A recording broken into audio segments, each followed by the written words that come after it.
Saya pernah suatu hari Ustadz, saya hadir di lembaga pemasyarakatan. Betul. Karena waktu saya mau meriksa orang, kemudian saya perlu sholat di masjid, saya di masjid luar, saya mau masjid LP aja nggak apa-apa. Ketemu sama mantan pejabat. Mantan pejabat ini bilang sama saya, Pak Novel, tolong bantu saya. Saya didolimi orang. Saya dengerin ceritanya terlalu rumit dan terus dia bilang saya ini sudah dihinakan dan sekarang saya ditahan.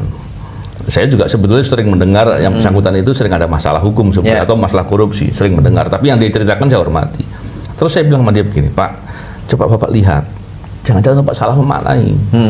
Kalau Bapak merasa dulu Bapak jadi pejabat itu mulia, sekarang hina, jangan kebalik. Saya bilang. Terus dari kacamata siapa? Betul.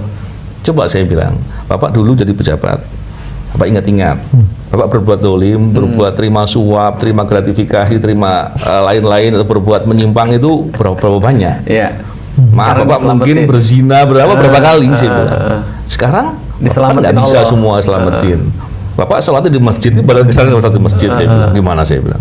Dimikirkan mungkin. Nah, jadi hal begitu dan saya sering ngomong begitu sama orang-orang, Ustaz. Itu respon, Pak. Artinya keadaannya kan sama kan, sama-sama tetap di penjara, tapi yang membuat orang tuh merasa dia menerima dan nggak menerima itu respon terhadap keadaan.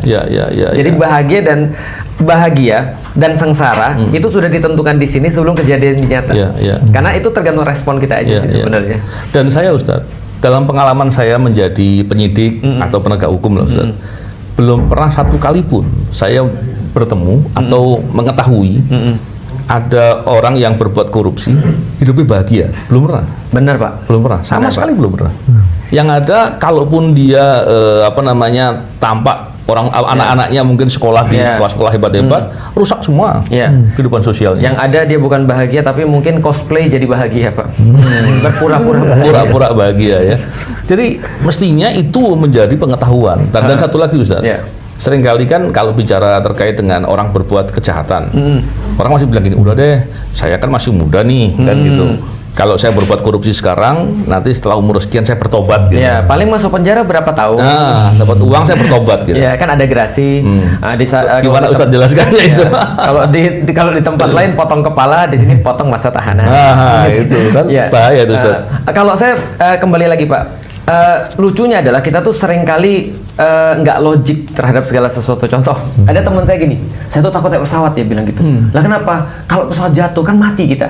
Saya bilang gini, kamu baca statistik gak sih? Statistik itu itu perjalanan darat dibandingkan perjalanan udara itu berapa ratus atau berapa ribu kali itu kemungkinan celaka di darat daripada celaka di udara. Lah kalau kamu takut di atas, harusnya kamu lebih takut berkali-kali lipat di darat. Tapi yang kadang-kadang orang nggak bisa comprehend. Kenapa? Karena dia belum untuk mengaitkan seperti tadi. Sama kayak muda, Pak. Itu ada hadisnya dalam kitab Ihya Ulumuddin, itu berkata gini, bahwasanya penyebab kematian kata Rasulullah ada 99. 99 penyebab kematian. Katanya Rasulullah itu ada 100 penyebab kematian. Satu itu karena usia tua.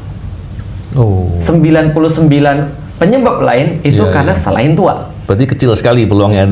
Kalau mau tahu benar, pergi ke rumah sakit, tanya hari ini yang mati karena tua berapa orang? Berapa orang yang mati karena ketabrak busway misalnya? Berapa orang mati karena kegiles kereta api, kepleset di WC, jantung, obesitas, kanker dan segala macam? Artinya nggak tua juga sebenarnya. Saya secara pribadi saya nggak ngarep hidup tua kok, Pak. Karena saya mikir begini, saya tuh orangnya malas dikasihani, Pak. Saya nggak bisa bayangkan hidup saya 84 tahun misalnya atau 90 tahun misalnya, terus saya kemudian jalan kemana-mana nggak bisa, saya ngomong susah, saya pergi kemudian harus dipapah kemana-mana. Itu kayaknya bukan mengakhiri hidup dengan dignity bagi saya. Jadi bagi saya cukup dikasih waktu secukupnya, di mana saya bisa berbuat apa yang harus saya buat, lalu kemudian selesai. Itu kan target kita bukan hidup panjang, Pak. Dan kita tahu bahwa nggak ada orang hidup selama-lamanya. Dan kita tahu semakin lama kita hidup, kita semakin ke bawah. Kan hidup kayak kurva. Dari kita nggak ngerti apa-apa, nggak tahu apa-apa, disuapin, nggak bisa jalan, nggak bisa ngapa-ngapain, apa-apa nangis. Dari kemudian sampai semua bisa apa-apa, kita berada di puncak. Tapi tambah usia kita balik lagi ke bawah, Pak. Lama-lama kita lupa siapa orang. Lama-lama kita nggak bisa ke WC lagi, kita nggak bisa kontrol kita mau buang apa. Lalu kemudian kita jadi apa saat itu? Nah itu bagi saya kayak gimana ya? Terus hidup kita kalau nggak ada kenangan apa? Gitu kan ya kan sudah pikun kan nggak ada kenangan, dan bukan hidup lagi namanya.